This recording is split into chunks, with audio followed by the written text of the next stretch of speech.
We're back now with Gamer, Representative Farhat from Dearborn. Let's do OT. In the first part of the program, for those of you that missed it, the question was, who's your candidate for governor? Yeah, it's still an evolving primary, right? You're still letting people jump in. You're going to punt, right? No, I think it's just premature. We're 2 years out. This is what's crazy to me. Well, we're 2 years out. Is running. Come on, man. I might jump in, Tim. You don't know. All right, well, let's put that down. Should we put your name on the list? No. I would have explored the Senate run, but you have to be 30 to run for that. And so the Constitution prevents me from doing that. But, I think it's, in all seriousness, very premature. It's still 2 years out. It's still really early. There's a lot of exciting candidates. Let's see them flesh out their policy for the state. Let's see their economic platform. Let's see their platform for housing. Let's see what they're going to do for families like mine, districts like mine, before, I commit carte blanche behind supporting someone. Well, let's talk about Garland Gilchrist. He announced this week. What do you think his path is for becoming governor? Yeah, I think Garland has an exciting path. He has the ability to resonate with a base of voters that I think, whether it's Benson, that Secretary of State Benson can't. I think Chris Swanson's going to be very interesting. I think it's going to be, a really interesting 2 years. Have we ever had people announce this early? This many people announce it this early? I mean, from a historical lens, have we? Have we ever seen a 2 year campaign? Whitmer announced really early, but she scared everyone else away. Yeah, I mean, we're going to see a 2 year campaign, nearly 2 year campaign of 4, I think, very serious candidates, right? 3 in the Democratic primary, right? Mike got 5, actually. You have Eric Nesbitt, right? But he's my Republican colleague across the pond. But you're going to see 2 year campaign here. I mean, that's something that I think people in Michigan should really tune into, because you're going to see a lot here of what these candidates propose to do for the state. And some of them are in the position to help. Garland Gilchrist is in the Senate, right? He has influence over the policy there. The mayor of Detroit, obviously, is the mayor of Detroit. Benson, she loves taking away these tickets, but, what else can she do for us? Would you think about voting for Duggan? I haven't ruled that out, in all fairness. I haven't ruled that out. Republicans made a lot of gains in Dearborn this last presidential election. What type of Democratic candidate would restore some of that Democratic support? Yeah, I mean, you need somebody who's willing to come in and have tough conversations, right? Who's going to roll up their sleeves, hear the hurt they're going through, right? You can make no representations about this. Trump was willing to come to Dearborn and have a tough conversation on the Palestine-Israel conflict. He was able to do that. He went there, he had that conflict, he gave a commitment for there to be a ceasefire on day one, things that, without qualifier, really we didn't see Democrats do, despite kind of the internal push that myself and others have done. You can say his rhetoric has been terrible, you can say all these things, but the truth of the matter is there's a ceasefire right now in the Middle East. And for a lot of people, they look at that and they see his appointments, 2 Arab Muslim ambassadors. I mean, one is the mayor of Hamtramck, 15,000 people. One is the mayor of Dearborn Heights, 60,000 people. Now going to be the ambassador of Kuwait and Tunisia. This is not without recognition from my community, if I'm being honest, that this is an individual who came here and is, you can say, rewarding loyalty, but also uplifting people from that community. So that's something, that I think that Democrats have to match that energy. They just have to match that energy. So the secret is showing up. Showing up and following through, right? We have a lot of politicians that have shown up. Governor Whitmer's done a great job at following through on a lot of things for the community. She has, in my district, right? It's one of the reasons why you'll see them vote maybe for Trump this time, but also go back and vote for Whitmer. If she runs again, who knows? She might run in 26. We don't know, right? She hasn't entirely ruled out. So there's certain open seats that I don't think she's ruled out entirely. But someone like Duggan has a lane there, I think. Yeah, Duggan supported you in your re-election, didn't he? Yeah, he did. He supported me. I think he supported a bunch of candidates in Southeast Michigan too. And so, what is it that appeals to you about him? It's what it is. It's this. I think people are tired in politics of seeing leaders, do the double talk or not being consistent, right? I think with Duggan, he's been a fairly consistent guy and had universal approach to things, right? You're never surprised to see Duggan take a certain stance or not, because he was always just consistent. And I think people want that type of consistent leadership that isn't phony, that doesn't change with the wind, that doesn't, suddenly trying to become at the forefront of things because they're politically relevant, right? I think people want certainty that they're going to have people that are going to be able to run government in a way that they can depend on, where they don't have to tune in every night and worry about if government's going to be funded or not. Right? They want leadership that can just get it done. I think that's what's inspiring about him. There's other things that are inspiring about Garland and even Chris Swanson, who I think people aren't giving the credit he needs. This guy's going to get out there and do a lot of serious work. Chris Swanson is. I didn't hear Benson on that list. I mean, Benson's the front runner, so it's hard to how much more are you going to give somebody credit, right? I mean, if we're accepting the premise, she's the front runner. then you have to look at these other folks and see what are they going to do to catch up. That's why it's a 2-year campaign. That's why it's interesting. Did you hear that thud over at Democratic headquarters when you said you wouldn't rule out voting for Mike Duggan? I think there's a lot of times they've done thuds when I said stuff.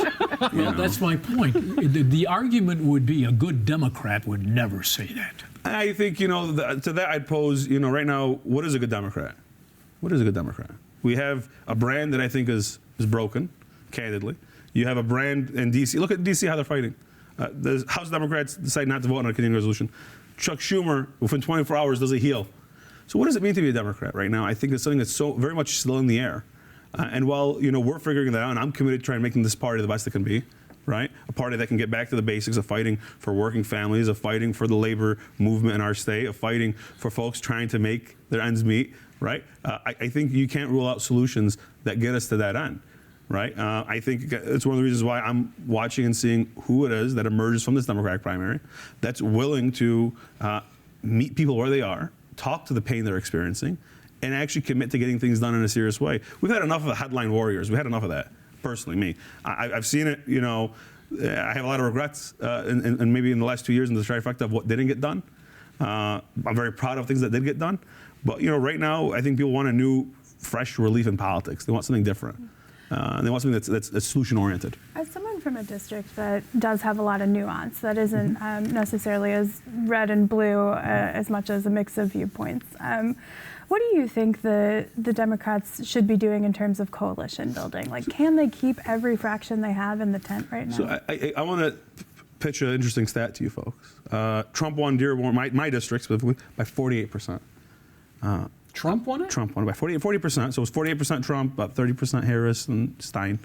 I won over 74, right? I think what folks need to be looking at is, yes, it can be a big tent, but it has to be an authentic big tent. And you have to actually make space for people to be in it, right? You know working families are struggling, and you know that's going to put you at odds sometimes with other stakeholders within your big tent.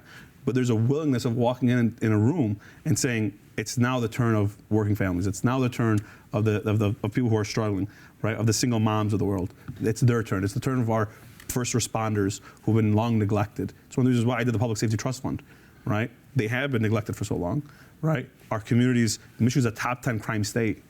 I mean, why we don't talk about those issues in a way where we're proud? We say we're proud to be fighting to making neighborhoods safer.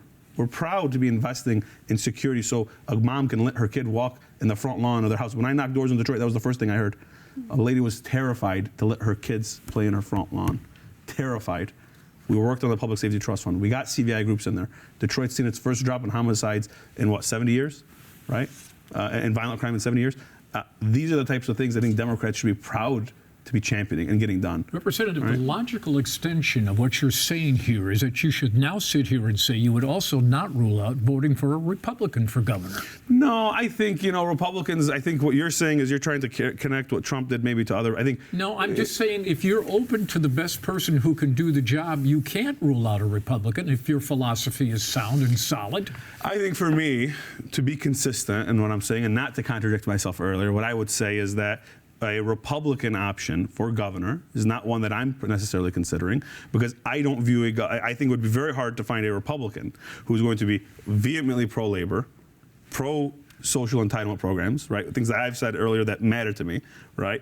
And if you find that person, let me know. I'll sit down with them. But I don't think we're going to find them, right? I think instead you're going to find is either Duggan being a lane or the Democratic bench. And I think that's what it is for me right now. And if one of those candidates came to you and said, would you be my LG candidate, you would say yes in a second. I'd say let's make sure there's not a constitutional requirement for age. Well, let's assume that you meet the constitutional requirement. Listen, I can't say what I would do in 2 years. I don't know necessarily where it would be. Representative, you love this game. I love solving problems, Tim. I love solving problems. That's what I came here to do. I came here to get to the bottom of the big issues people are facing. The chronic underfunding of our neighborhood police services and our CVI groups, the chronic underfunding of our roads, right? I mean, it is things that I've come here to do. I want to see those fixed. But you don't want to die in the Michigan house. At some point, I got to have a family, and I got to go raise a family at some point. And it's tough to do that while being in Lansing as often as I am. It's a lot of time commitments. Last question I've got is, you represent obviously parts of Dearborn. This is a statewide television show. What is something about Dearborn that you think the rest of the state doesn't know that they should know? I think people need to know Dearborn is the intersection of America. I mean, you have Ford's headquarters there, you have the Rouge plant there, you have a hospital there. I mean, truly, it is the intersection of America. It's a working class city, a blue collar city, right? That I think agrees with the majority of Michigan and folks that are watching this statewide. We might just have better food, which is something I say proudly as well, is that we'll have better food and maybe a better cultural exchange. But we relate a lot to the same struggles that people in the state are facing broadly, right? We struggle just like everybody else to pay our bills, right? We see the price of eggs in our grocery stores going up to $11 a case, just like everybody else. And what we look for is leadership that can actually fight hard to get that done. We don't need the headlines. We need people that can get it done, that aren't afraid to dig in and get work done, and that will defend what they say. You know, you ask me the tough questions, folks, and I think I take them head on, because that's what people want right now. And in Dearborn, you know, I would love for people to know that, you know, we're just like the rest of the state. If we've got an extra minute to feed my curiosity, you're an ideas guy. What the heck is Michicoin? Michicoin, yeah, cryptocurrency. I mean, look, I think it's worth exploring. You're seeing a huge boost into the crypto space right now, federally in Florida, in other states. Florida has Miami Coin, right? I mean, let's explore this stuff. If there's something to it, we should take advantage of it. You know, Michigan consistently ranks 42nd, 43rd, 44th, 38th in education, in reading, in economic development, et cetera, et cetera. You know, maybe we can get ahead of a curve and try and be top 10 before everyone else catches up. And that's what I try to do with a lot of my ideas that I introduce, right? Is try and catapult us to that top 10 sphere. That's where we should be. Practical question, how confident should we be that a budget gets done by July 1st? I think, look, if you're asking me, as, you know, the Democratic, you know, member that on the committee, I think I'm willing and my members are willing to work every single day to make that happen. Every single day, including weekends, right? We will be here 9 to however long they want. I think that's a better question for Speaker Hall on what he'll do when the budget comes over from the Senate, if we'll take early action on that, or if they'll take longer. You know, I always joke, you know, he has like 15, 30 comms guys running around. Get that many. If you want to do a forensic audit on the budget, you just get that many people, budget people. Get 30 budget people to do it then. You can get it done by July, I think, firmly. Representative, did you have fun? It was a good time. Do I get a mug? Take home a mug with me? It's yours. Okay, I need a clean one. I'll get you a clean one. Thanks for joining us. Of course, thank you. Also, thanks for a great panel. More Off the Record right here next week.